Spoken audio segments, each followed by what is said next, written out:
കല്യാശ്ശേരി മണ്ഡലത്തിന്റെ ഭാവി വികസനത്തിന് പുത്തൻ ദിശാബോധം നൽകുന്നതിന് വിഷൻ 2K31 വികസന ചർച്ച എം വിജിൻ എംഎൽഎയുടെ നേതൃത്വത്തിൽ മാടായി ബാങ്ക് PCC ഹാളിൽ നടന്ന പരിപാടിയിൽ വിവിധ മേഖലയിലെ പ്രമുഖർ പങ്കെടുത്തു.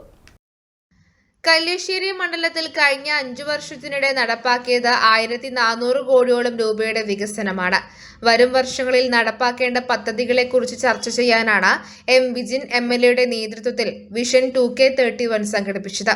കാർഷിക രംഗത്ത് കൂടുതൽ പ്രാധാന്യം നൽകി പാടശേഖരങ്ങളിൽ ഫാം ടൂറിസം പദ്ധതി, പഴയങ്ങാടിയിൽ ടൗൺ സ്ക്വയർ യാഥാർത്ഥ്യമാക്കുക, പാർക്കിംഗ് പ്രശ്നം പരിഹരിക്കാൻ മൾട്ടി സ്റ്റോർ പാർക്കിംഗ് സംവിധാനം, മാടായി ഹെറിറ്റേജ് ഗ്രാമമാക്കി മാറ്റുക, കല പരിശീലിപ്പിക്കാനും പ്രോത്സാഹിപ്പിക്കാനുമായി ഒരു പരിശീലന കേന്ദ്രവും ഓപ്പൺ തിയേറ്ററും കൊണ്ടുവരിക, പുതിയങ്ങാടിയിൽ സ്റ്റേഡിയം നിർമ്മാണം, കണ്ടൽ സംരക്ഷണം തുടങ്ങിയ പദ്ധതികൾ നടപ്പാക്കണമെന്ന നിർദ്ദേശമാണ് ചർച്ചയിലുയർന്നത്. വിവിധ മേഖലകളിലെ പ്രമുഖരാണ് ചർച്ചയിൽ പങ്കാളികളായത്. പുതിയങ്ങാടിയുടെ സ്റ്റേഡിയത്തിന് ഒരു ചെറിയ സ്ഥലം നമ്മളത് തീരുമാനിച്ചതും അതിന്റെ അളവ് നടന്നതുമാണ്.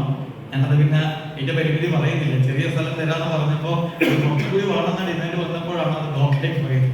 നമ്മൾ ആദ്യം ആവശ്യപ്പെട്ടത് കോർണറിലുള്ള ചെറിയ സ്ഥലമാണ്. അത് നമ്മുടെ മന്ത്രി തന്നെ അംഗീകരിച്ചു. അതിന്റെ അളവിൽ വന്നപ്പോൾ ഉദ്യോഗസ്ഥരോട് കുറച്ചുകൂടി അപ്പുറത്തേക്ക് കൂടി അധികം സ്ഥലം വേണമെന്ന് പറഞ്ഞപ്പോൾ ഉദ്യോഗസ്ഥർക്ക് നിയമപരമായി പറ്റില്ല എന്ന തടസ്സം വന്നു.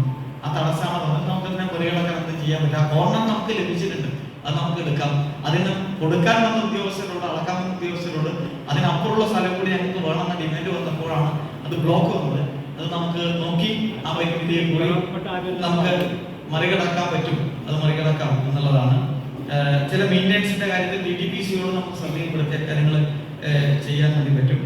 M Sreedharan, PP Shajar, P Govindan, Suresh Pattuvam, Haridasan Pattuvam, Muhammad Ashraf, Rajasekharan Kandonthar, PM Muhammad Shareef തുടങ്ങിയവർ സംസാരിച്ചു. News bureau, Pazhayangadi.